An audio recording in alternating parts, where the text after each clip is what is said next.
Kupp will miss an extended period of time, making you wonder if the Rams season is already over. Justin Herbert is healthy. Or not. Depends on your point of view, I guess.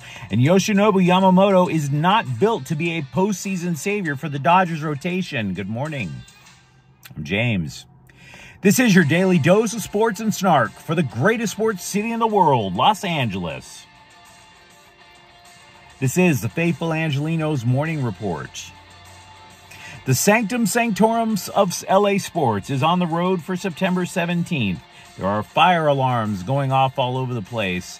Totally sucks for me. But whatever. Let's talk some LA sports. If you like being in the know about LA, clickety-clack the like button. Clickety-clack the subscribe button. There's a notification bell. Hit that. It'll let you know when we drop new content. Sharing is caring. Let people know we exist, and by all means, comment. Before we go through the news and notes, look at the scoreboard. Dodgers 9, Atlanta 0. The Dodgers, for all the sturm and drang over losing the first two games of the series with the Braves, draw a split.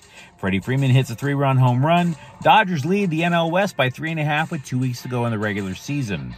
Meanwhile, today, the Dodgers are at Miami at 3:40. Bobby Miller is 2-4 with an ERA of 8.17. He'll face Darren McCaughlin, who is 0-0 with an ERA of 7.07. And Phoenix are at the Sparks at 7:30. What do you say? We get to the news. And we are not afraid to start off with bad news. We face reality here.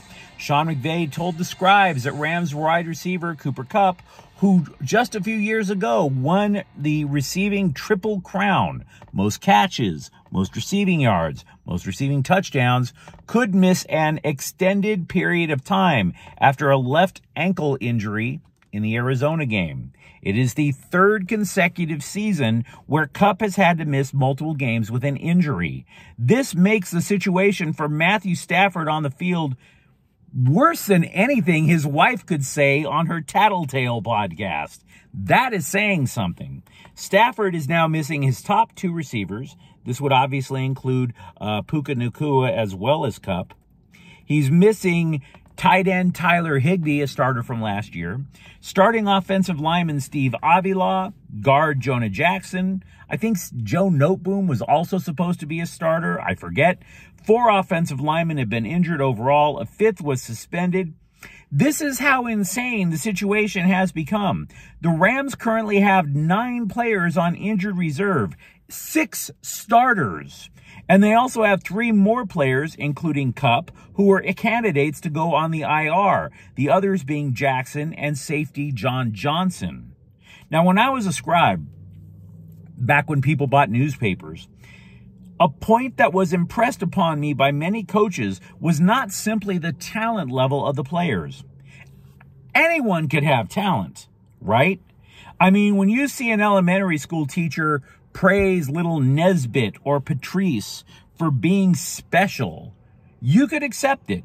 Everyone has a talent of some sort. We just don't know what the talent is for Nesbit or Patrice. But in sports, the talent has to be available, right? You have to be on the field to make an impact. The problem the Rams face this year turns out to be the exact opposite of the problems from last year. Yahoo Sports wrote that the Rams last year were arguably the NFL's healthiest team. Quote, one tangible reason to worry about the Rams' regression is their injury luck from last season. In 2022, they dealt with numerous injuries and finished second in adjusted games lost due to injury. This is a metric from Aaron Schatz of FTN Fantasy. The pendulum then swung the other way last season. The Rams were the healthiest team in the NFL, finishing with the fewest adjusted games lost due to injury. It went from 146.6 in 2022 to 26.4 last season, which is an incredible shift and shows how lucky injury luck often has no rhyme or reason. The Rams' good fortune last season included the 4th fewest injuries on offense, the fewest on defense. Just like the Rams' miserable 2022 injury luck, the great run from last season is unlikely to repeat. Now, as Schatz pointed out, the Rams were top 10 in fewest AGL for 6 seasons in a row before 2022. So perhaps they have a formula that works, unquote. Well, I think we can now throw that away. You can add all of what I've just told you about their injury luck up, and Matthew Stafford is pretty much in about as much danger as Donald Trump at a rally or a golf course. And Stafford never said anything about eating dogs and cats, right? Stafford was sacked 5 times by a Cardinals defense that was extremely porous in week 1. Now the Rams get San Francisco, which actually has a pass rush. Now, I'm not trying to tell you that the season is over and give up, but brace yourself. When the Rams had bad injury luck 2 years ago, they finished the season 5-12. Be prepared. Speaking of trying to keep your quarterbacks above ground and breathing, Chargers quarterback Justin Herbert was seen limping around Carolina on Sunday. He said he didn't know how bad his right leg was after the game, but that more testing would need to be done. Well, x-rays came back negative. The Bolts, in keeping with their practice of not answering injury questions, did not provide any information as to why Herbert was a hobbling.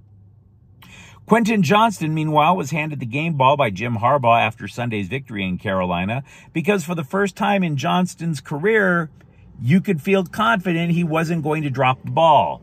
But seriously, folks, dude caught 2 touchdown passes against the Panthers. This was obviously necessary because, as we all know, the Bolts let their top 2 receivers go in the offseason, and Johnston had an awful rookie campaign. He caught only 38 passes last year.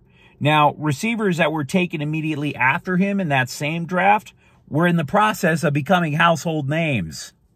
So, yeah, it's about time Johnston actually did something. Now, understand, he has 8 catches, and that would average out to about 68 for an entire season. It's not exactly going to set the world on fire, but it is worthy of being a professional athlete. Johnston told a writer for the Bolts team website, quote, "They expect everybody to be right on right now. The reality of it is, it takes some people some time. I was one of those guys," unquote. Now, honestly, he has a point, but he also has to understand that he's not there yet. Now, The Athletic also said the Chargers are trying to scheme specifically for Johnston's skill set. They believe that he is best in after-the-catch situations. In other words, yards after catch. So don't stop. No stop-and-go routes, no hitches. You're talking about a lot of crossing routes, a lot of post routes. In other words, fewer moves. Because he's not good at multitasking with moves and then catching. Just set him in a particular direction and throw the ball and let him get it.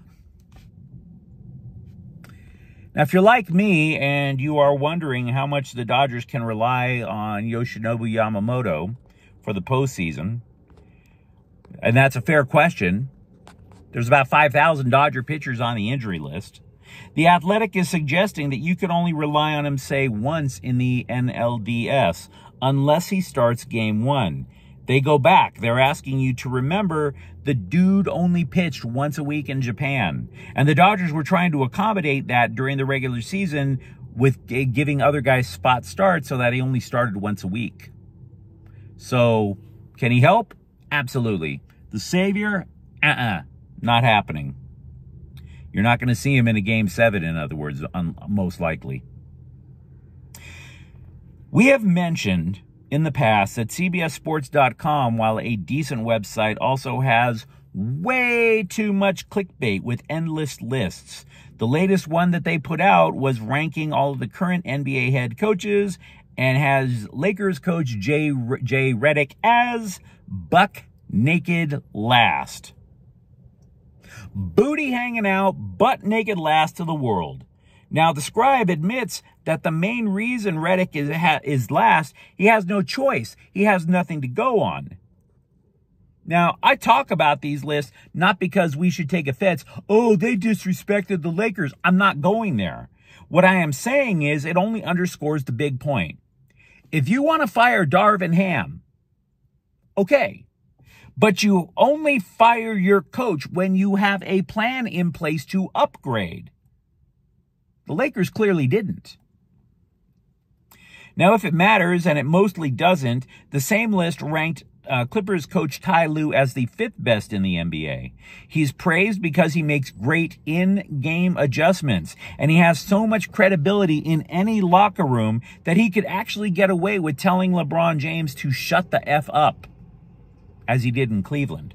The problem is, when it comes to adjustments over the season, not in game, over the course of the season, like a new scheme on defense, like integrating James Harden into the rotation in the coming days after Harden was acquired, it takes Lue way too long to implement.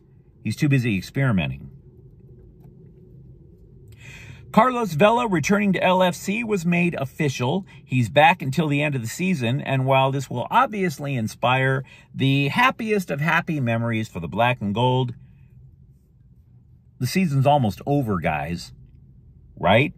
He has to get in game shape super fast in order to make any sort of an impact.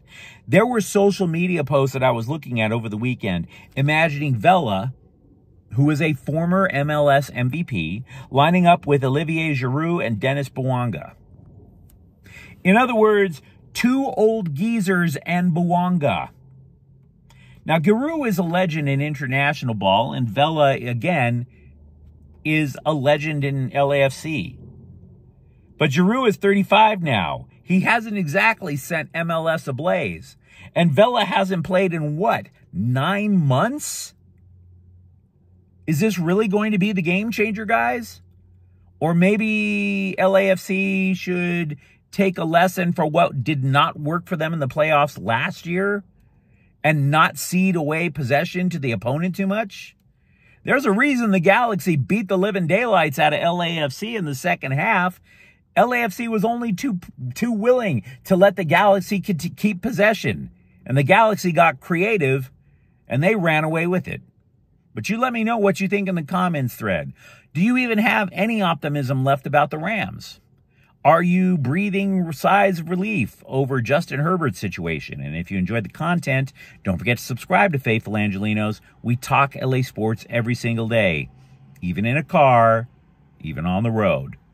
Thank you for watching. I'm James. We'll be back tomorrow. Faithful Angelenos is a Kian Cortel Queso production. Take care.